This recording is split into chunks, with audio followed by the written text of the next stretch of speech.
Tola ayyaana. Akkasii godha jedhe hundaanuu heloo na dubbisaan jedhi gara gaaggadha. Ayyee. Akkasii godha warqata sii arga baasaboora sii arga jinnii sii arga maali sii arga na dubbis kanaas hin jedhin akkasi gara gaaggadha. Tola ayyee. Amman duratti sana wanni muyayyoo as keessa dhufte sana isii hin beeku sumayya wal harkise. Isii wanna jedhe shaalla baasaboora baafnaa jedhee jalaa laaffiseef maalinni isii iyyuu hin beeku. Fooloo si godhee maal ati jettu taragaagga'i. Nama irraan deemtee gaafachi bitaniitiin dirree arabaa sanis darbaniitiin jedhani mataan kan keetis hiikkata. Anillee as taa'ee ganaa nama hin beekne suuraa isaa maxxansee muyyattii akkana godhan jedhee irraa haasa'u faayidaan hin qabu. Gaafa dura akkas jettee ammoo nama hin beeknetti gurgurattee akkana gootee naan jedhan. Dachiin Dubaayituun hundi dallaala. Dachiin Dubaayituun hundi si dachii dallaalaati dallaalaan guutamte. Siigalee garuu ammoo laaqota isaanii fuudhee abbaan taanes hirkisuun barbaadu. Abbu muraada akkuma siin jedhe akka siin waliin jiru akka obboleetti deetite si gargaara siin jedhe san nama akka obboleetti si gargaaru. Siigalee haga danda'eeni nama si gargaaru. Amman Dubaayin keessa jechuudha Nasrii Aanoleeti. Ammallee taree deebi'eetiin Abu Muraadi Hawwii Nasriiti wannoodha natti himi kana namni biraa Jibriilii tokko Dubaayin keessa jiru dachii Dubaayii tana keessa Jibriilii tokko kun ammoo milkii mucha namicha qoricha gurguru san jechuudha. Siigalee kanneen ani waan dhaabatteetiin kastamarii fi kaansarii barbaaddu tana takkitti isii waan beekun qabu takkitti isiillee ta'etti isii. Dhugaadhaanillee isaanuma jechuun jiraanillee sila isaanumara rabbiin na buuseen jedha. Hundaanuu kootu siin jedhe hundaanuu ishiin tun beeki mala dubbii fixuuti dubbii fixuudha. Dhugaadha sanumaa beshi jaani baran. Ishiin dubbii fixuudha. Asumattuu nama hedduutu keessaan akkas jaami ashi rakkoon qabu jeetumaan jaalata. Ooloo sii deebise maali sii godhe na dubbise lakkoofsa kiyya achii fudhadhu. Gaafa si bilbilan jedhan mata si hiikkata qalbiin dandee bakka hedduutti addaan jiraata. Akkasumaan amma ish haadha faatee fooloo nu deebisa akkana ish abbaa fooloo deebisuuf abbaa dhiisuun iyyuu beeka. Haadha faatee amma gasti makiyya kana nama arge wal galchaa argitee bar nama arge waliin galchu gasti makiyya kana irra kabajaa abba uf jala eega. Kabajaa abbatu uf jala eega. Hadda barandaa namaallee kireeffadhu buli. Boru garuu bakka guddaa tokko geettee akka mul'attu abdii qaba. Akkaatuu deebitee nama gargaaru abdii qaba. Mata ta'uu daa'imman jedhani aamiin jedhi hinatin malee siigalee ganama irraa ka'ii birrii harkaa qabdu nyaata kan kee bitadhu ofii kan kee godhadhu feetu saaloonii deemi dibadhu uffadhu rifeensa kan kee tokkofadhu uffata kan kee ofirraa miicadhu zana jedhi. Silkii kan kee harka kan kee keessa jabeeffadhu. Silkii kan kee yeroo hunda hattuun nabitti jedhe silkii kan kee harka kan kee keessa jabeeffadhu. Birrii guddaa baankii baastee qabattee hin deemin. Ashaadha dhiyoo taallee qarshuma 3,000 akkas harkaa qabaayu 2,200 fi 1,000 takkaan fudhadhaa. Bassaniyyuu wallaahi yoo hajaa guddoo taate malee birrii hunda yeroo tokko akkaawuntii irra baaftee baadhattee hin deemin. Tokko sana lamaffaadha ammoo laalee yoo danda'ameetiin jedhe bakkuma jirtu kanaa si kaasee manni kun manna algaa yoo dubartiin jechuun meebi asittis yoo waan siin taane taate bakka biraa laalee bakka gaarii si laalee si geessa. Mari'adhee namaa waliin jechuudha.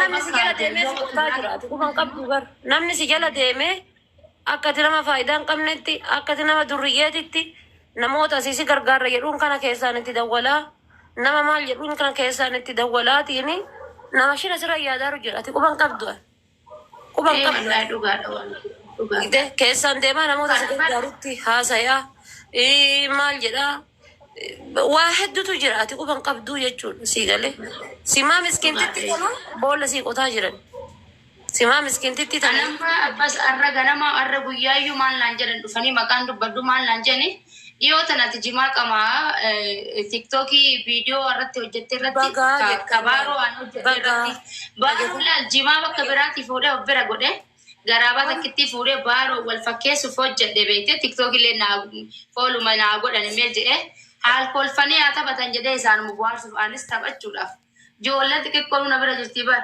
bar sanuu shiituma wallaahi shiita waggaa 3 moo 4 ga'e shiin isan jechuudha. Shiita sanuu ofirraa hin baasne imaamallee akkanumatti namaa jirti. Waan gootu. Uffadhee wanni jedhe. Laal waan gootu. Barbaaddu kitifoo nyaadhu. Barbaaddu waan barbaaddeen godhi. Hawaasa keetti si gargaare. Uummata keetti si gargaare.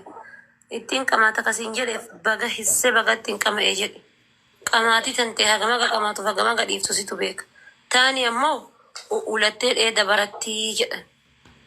Hiriyoota badduu waan hin taane si jala deemtu irraa of qusadhu gaara. Wallahi nam tokko yoo qaba nama ijoollee amma Taana kootta adunyaan sagalii afaan kaayannaa kootta adunyaan sagalii hadda deemneetiin kilabnaayitii dhannee caffarraa kootta adunyaan sagalii ola seennee biiraa takka takka dhunnee baanaa ansi himee jira. wallahi sila akkas ta'e yoo mastaadho laa waan ofii qo'ate akkuma macaatii si harka kaayan akkuma macaatii duratti gisee namni sitti qabu cadhisee nama sirraa dhoggaa tureef maal inni ofii kiyyaa loluudhaaf akkuma macaatii si harka kaayan kana boru waan biraa si harka kaayan sii galee boru waan biraa isteresii waan nama goon hin qabdu dubartiin mana algaatitti galtee shaarmuxinnaa daladdu gariin ta gubattee addunyaa tanarraa obsitee jireenya fixatteetu mana algaatitti galeetiin shaarmuxinnaa dalaga mana dhugaatiitti galtee waan hin taane baratti isteresii mataa isii nyaata sii galee kama hadda waan kana si harka caatii si harka kaayetu boru kabiraallee si harka kaayan iftaan illee kabiraa si harka kaayan addunyaan sagalii fata jedhu ofirraa abboo kallee walli isin jedhani nuyyoo kun akkana fata jedhaa jirra isin jedhani isaan meebi isin namatti dogoggorsiisa. abbaa barbaadan jala ciisaa ka'anii kan nyaatan kiniinidha jireenya boruu hin fedhani ati ammoo ilmoon kan kee ilmoo dhiiraati sii galee ilmoon kee ilmoo dhiiraati haadha tantee birattis haga tollu ni beekta ilma dhiiraati. Abbaa obboleessa keessan birattis haga tollu ni beekta ilma dhiiraati. Boruu diqaalaa jedhanii. Lafa sirraa barbaada. Akka haadhaatittis akka abbaatittis akka bira dhaabattee intalatti fuutee amshiranatu si jaladda jira jettee ni jettu sirraa fedha. Sii galee. Gaafa rabbiin sii godhee jedhe waggaa 3-4 takka teetteetiin jette fiiddee dhattee galtee laaltee isaa haala mijeessitee lafa takka bittee fi lafaan keettee bakka takka dhaabdee biraas deebita. Intalli dubaraa waggaa 10 geennaan baatee heerumti. Ilmi dhiiraa garuuyyuu baay'ee waliin chaalenjii hedduu dabarsita ilma dhiiraa. Hundi nuti qaalaa jedha. Hunda birattuuyyuu hin tolu. Atiin kophaa kan kee uttaaltu fatiin ilmoo waliin uttaaltu garagara. Si galee miti gatii kana ta'eefi hamma dandeettetti eega morkattee abbaa sanitti sin deebu jettee eega morkattee maatii isaa sanis dhaqee harka hin kennadhu eega jette ilmoo kanallee ni guddifadha eega jette ilmoo maqaa qabu godhii guddisi. Ilmoo maqaa qabu ilmoo seenaa himu si galee ilmoo maqaan keetuu gizee tokko gizee rafuu waraabda gizee tokko isaa gizee qonna jedhu waraabda gizee tokko akkasin godhin. Gaafa sammuu nadha si hoo'e kun si barradee lafa si gahe viidiyoo kanneen hundatti qaanfatta. Mucaa daa'imatti wayiitti feetee kun akkana godhaa sirrii miti keeruuti. Si galee sirrii miti. Asirra fiitiin ilmoo kan kee yoo fidde hoo bifa bareedaa uffata bareedaa waliin.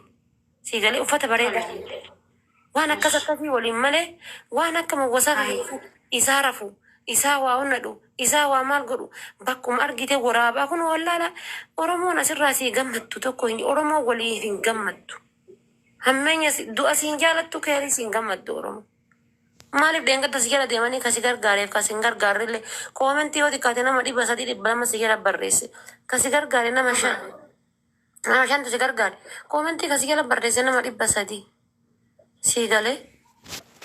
Mi Oromooti ya gammachiisa miidiyaa kanarratti maali kanarratti habibti Oromoon sii gammaddu tokko hin jirtu.